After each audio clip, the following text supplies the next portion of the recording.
Hey, friend, I hope that you are doing well wherever this finds you. I want to start this episode with a quote that I heard many years ago that then stopped me in my tracks, but today is really a lot more applicable, I think, to the season that I'm in.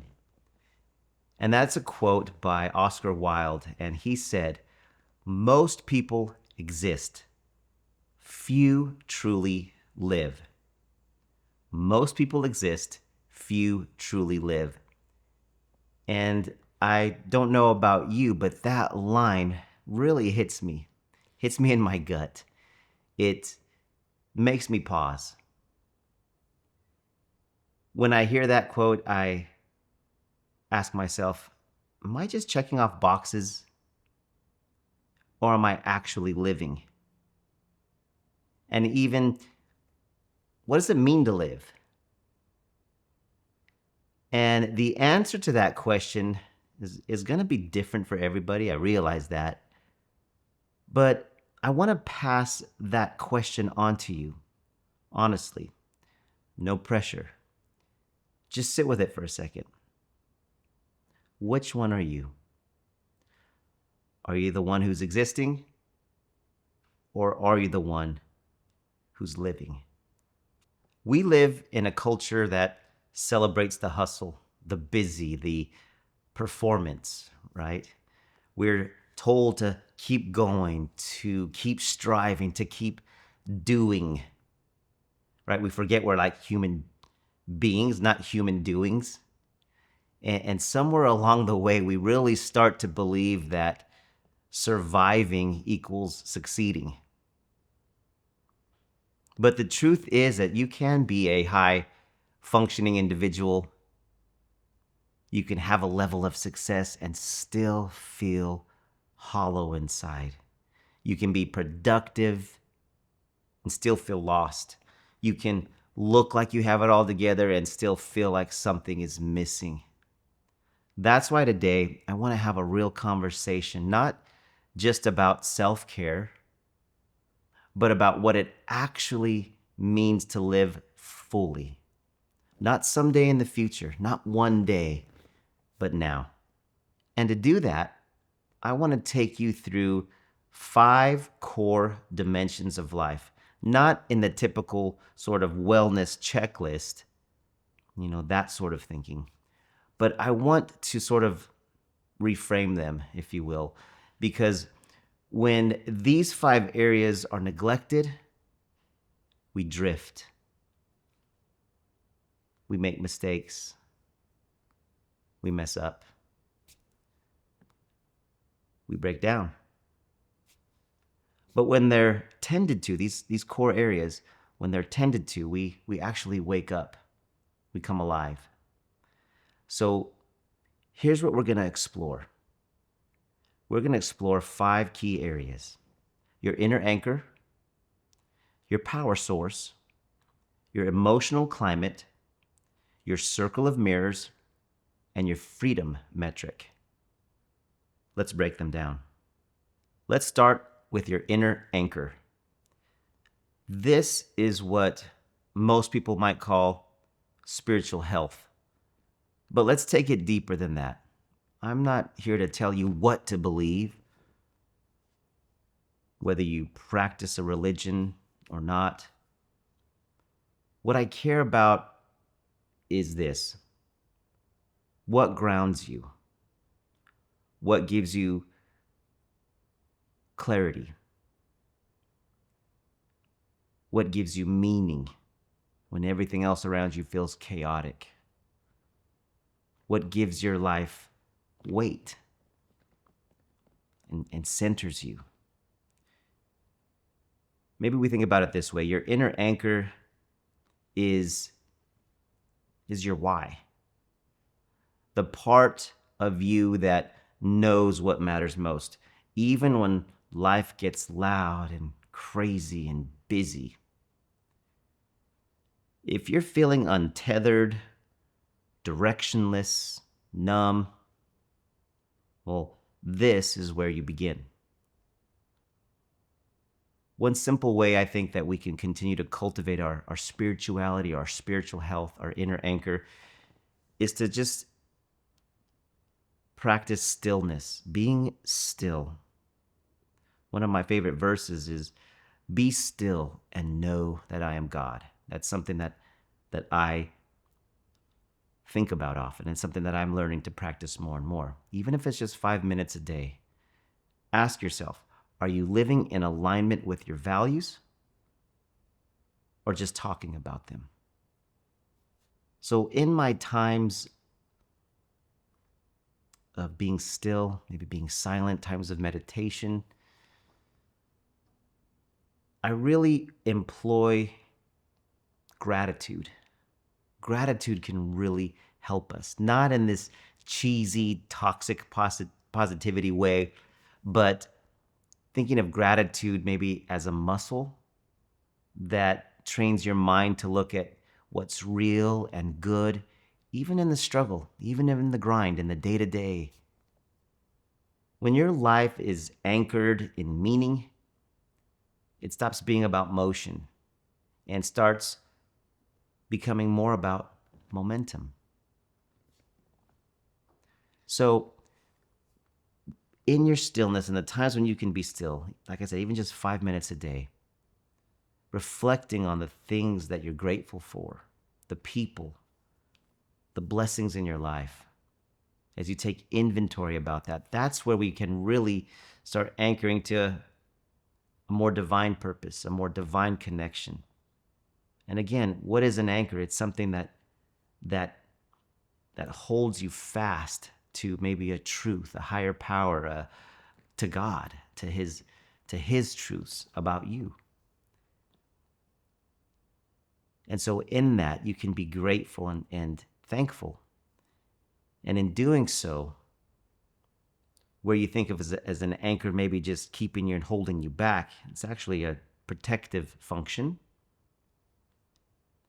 But it also helps you to know when the time is right to move. And that's where momentum comes into play. Now, this is going to lead into the next area or dimension that we're talking about, and that is your power source.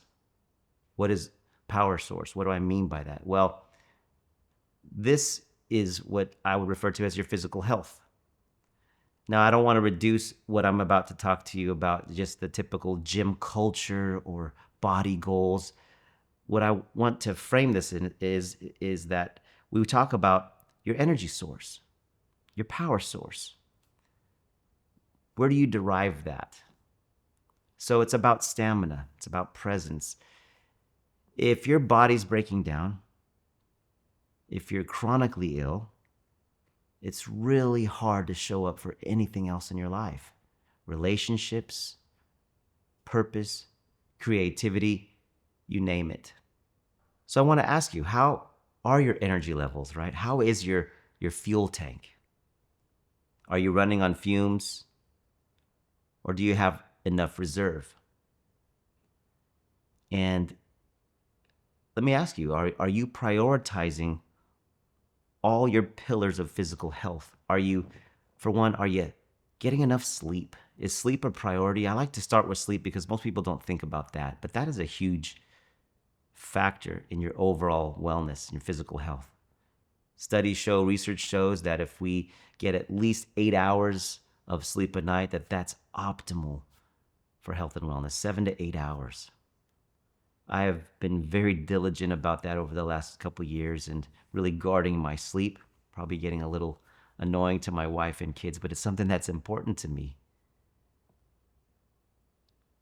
The other thing, another pillar of your physical health is what are you doing to move your body?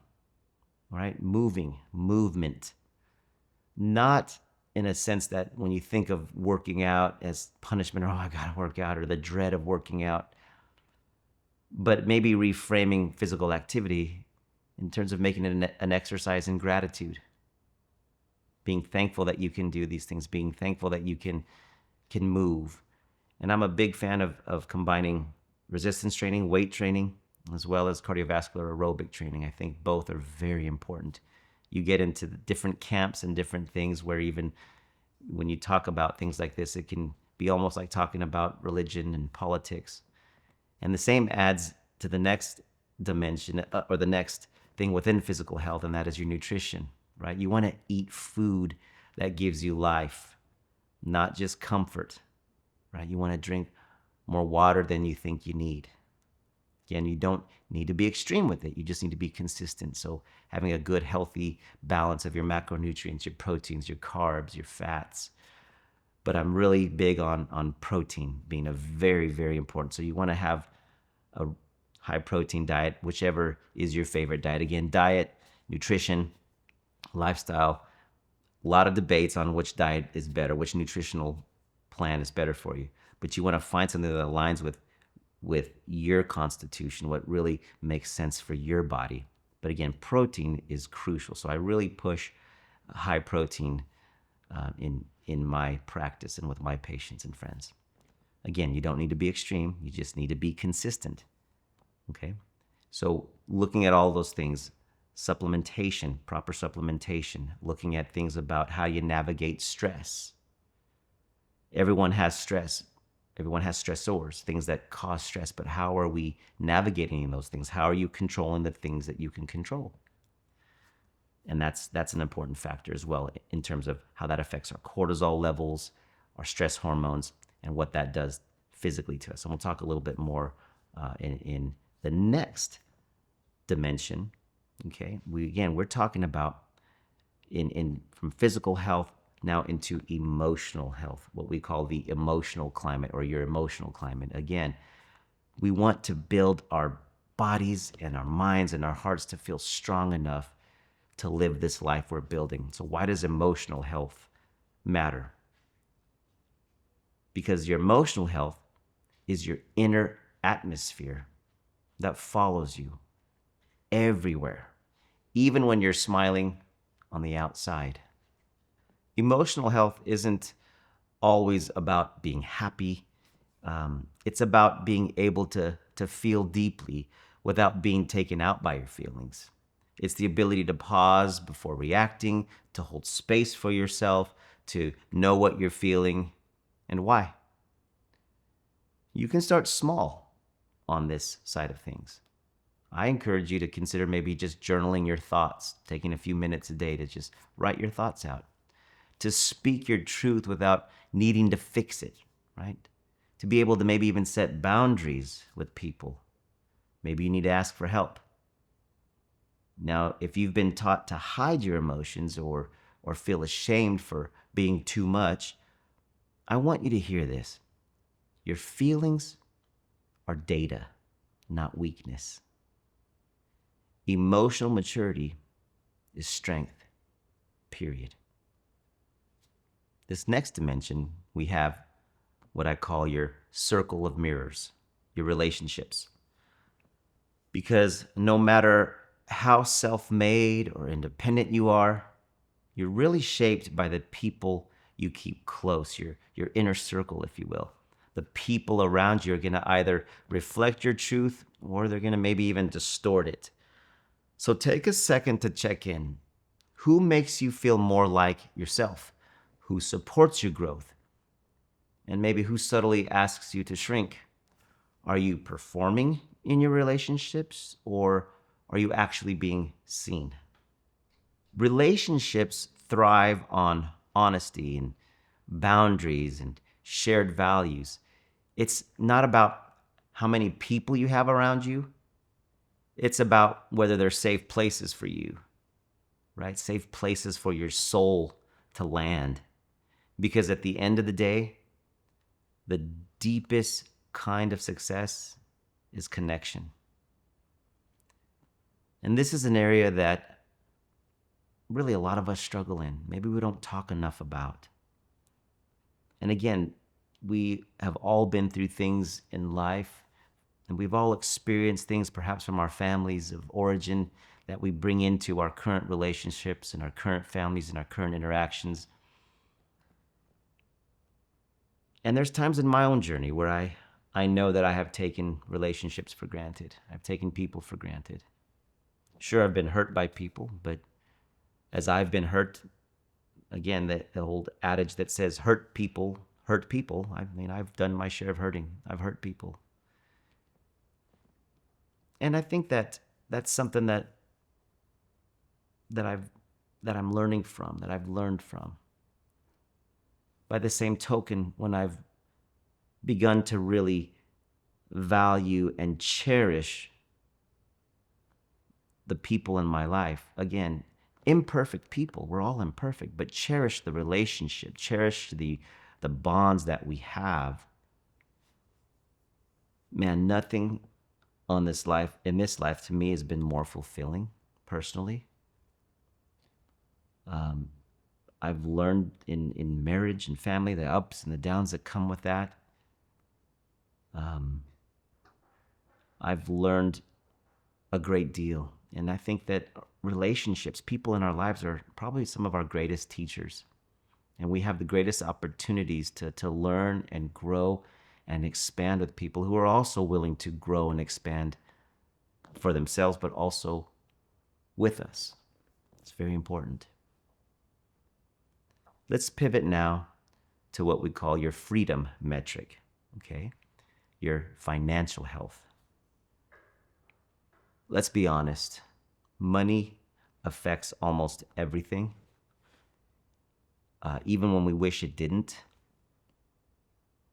When our finances are unstable, stress multiplies. But let's be clear. Financial health doesn't necessarily mean being rich. It means having freedom. It means being in control.